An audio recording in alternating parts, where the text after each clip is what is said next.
So we are on our way to the Kaohsiung Port Warehouse number 2 or KWR. May lumipad ba sa bibig ko? Parang meron. KWR.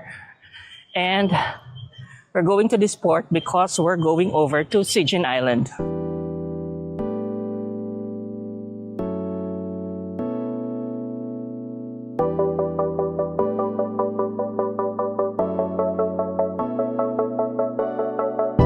Yes, mga kaibigan, pupunta tayo sa ibang island. Pero wag kayo masyadong mabigla dahil this island is around 10 to 15 minutes away dito sa Pangpang. So hindi siya cruise. Literally tatawid lang tayo. Kung low tide yan, nilakad ko lang yan. Pero hindi. So anyway, hindi ko alam kung nasaan yung port. Pero sige, hindi ko sure kung ano gagawin ko. Ito ba? Ito yata. Anyway, so pupunta tayo dito sa port. Sana naman tama ito pinagagagawa ko, di ba? Baka mali ito ha. Na-parking ako ng kung saan. Kaya hanapin ko lang, parang walang barko dito. Mga parking lot to. So jet ski lang. Yun na natin. Baka totoo naman. Stress ako bigla. Sa tamang landas ba ako? Yung tanong na tamang landas ha, hindi yun in life. Dito lang, sa Sijin lang. Alam ko may mga friends ako dyan na sasagot ng iba. Guys, mukhang tama naman. Ito na ba yun? Ano ito? Bibilin ticket? Where do we buy ticket? Let's go. Ito na nga ba yun? This is okay? Thank you so much.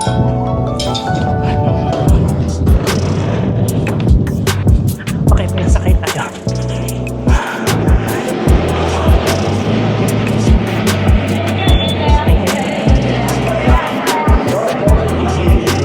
Okay. Guys, umabot tayo.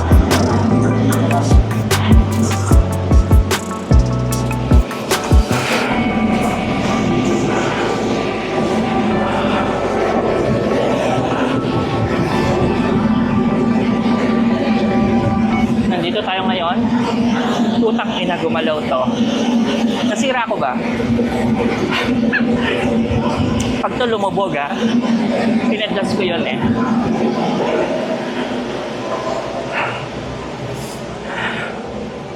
Ayan. Check muna tayo dito. Holy crap. Ayan, paalis na siya guys.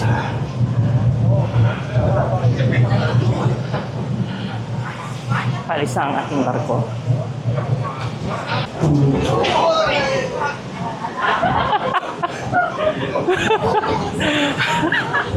Tumbling lang.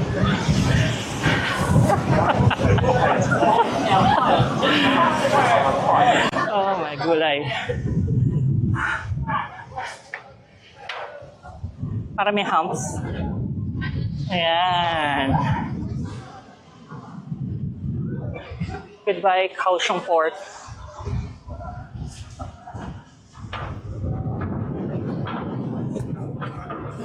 Guys,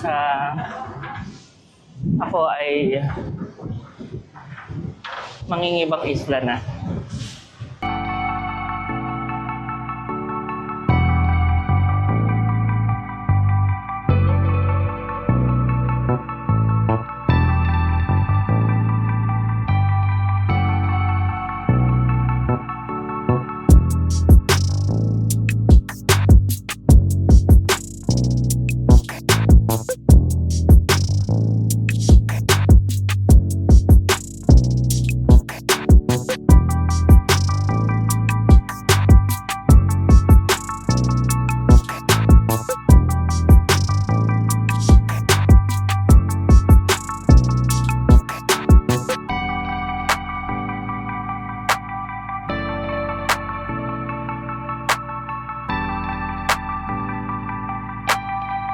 Just like that, nandito na tayo.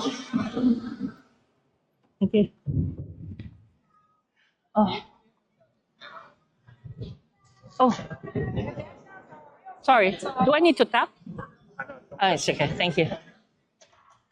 Mahirap na, no? Baka bigla ma-charge ako ng extra pag hindi ako nag... So, ayan siya. Ang ating boat. So, single tap lang pala. Ayan. There you go. And now, I think itong pupuntahan natin dito ngayon, itong connection natin ay ito na yung Old Street.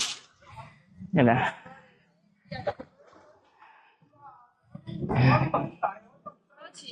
Okay. Labas muna tayo dito. Then we explore.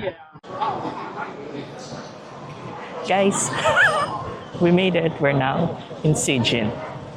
Eto na. Parang market na nila to. Old Street. Marami na nagtitinda.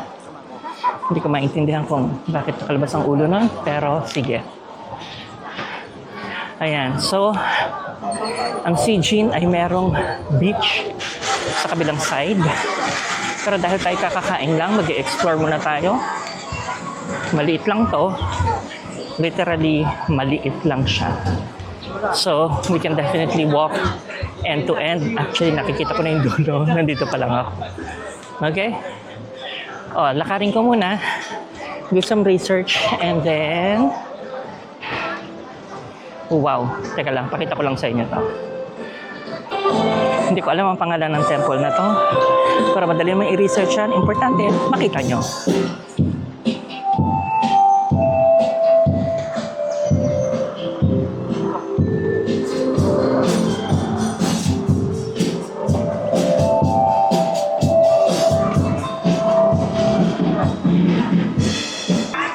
Spicy mild hot. Oh, susunga. Holy crap.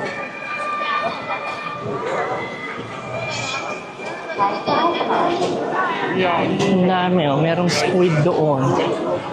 May pancake. Ayan, oh. 40.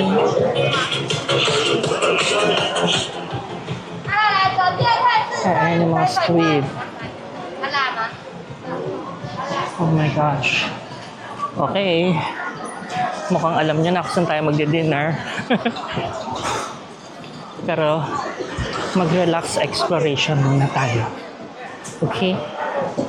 Chill muna tayo, chill. Total nakapag-hydrate na tayo. Saan ba ako?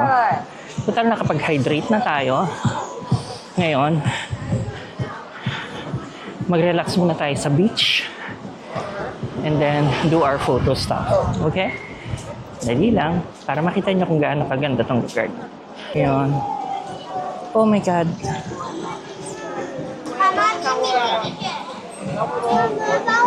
What's that? Oh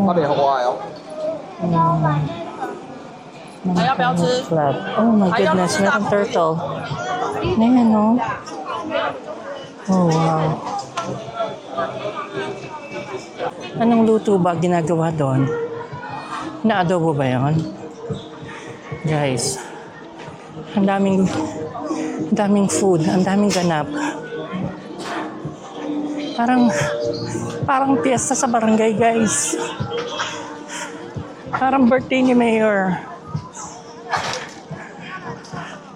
Daming pagkain, daming tao. Oh my goodness, Sunday pala ngayon. Ayan, may pag-games. So, ayan, oh. Buko juice. Oh my goodness, ang saya. Uy, merong mais doon. Hala, nagutom ako.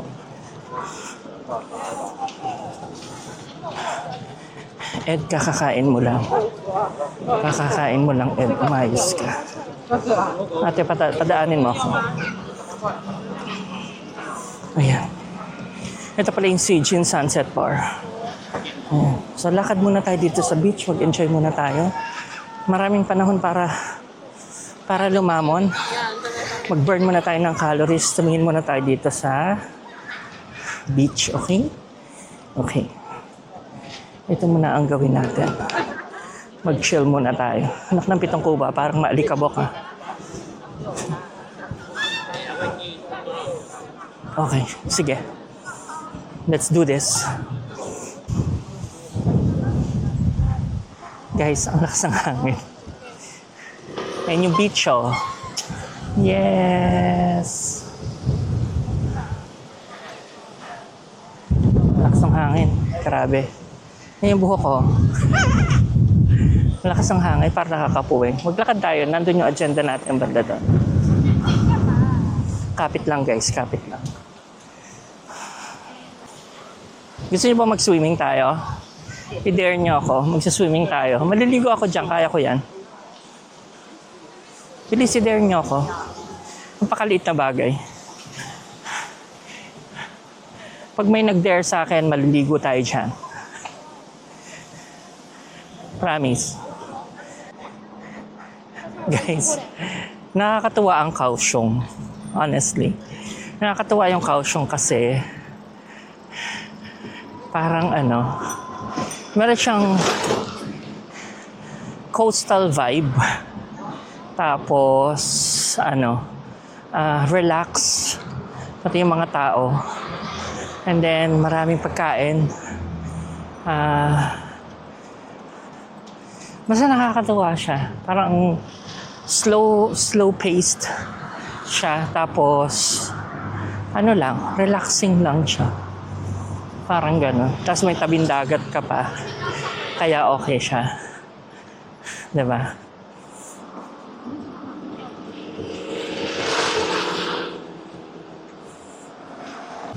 Okay guys. Ayan, nakikita nyo ha. Bawal mag-swimming. So kung meron naglakas loob sa inyo na gusto akong palanguyin, hindi kayo magtatagumpay. Dahil bawal. Ayan, maglakad muna tayo dito. Ayan.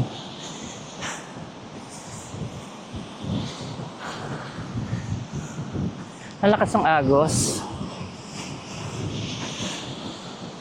Parang mamaya masakit yung paa ko. Ayan o. Oh, di ba? Oh, wow! Kumusta naman yung hair ko? Joke. Ayan. Di ba? Oh.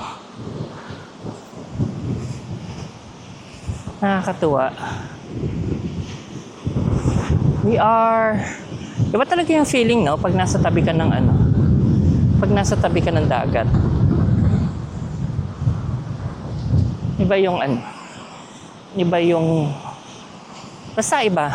Pag sinabi kong iba-iba, huwag na kayo mag-question. Ba't pa ako nagpapaliwanag? Basta iba siya. Nakakawala ng pagod. Nakaka-refresh.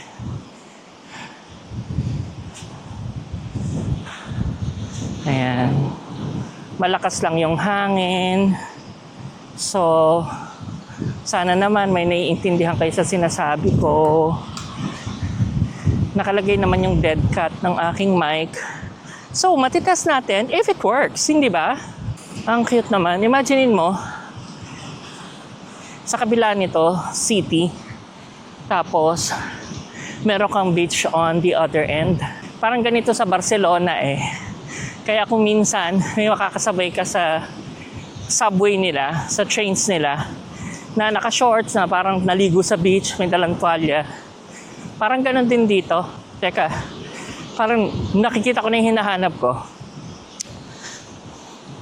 Daling ko muna kayo doon. And then, pakita ko sa inyo. Okay?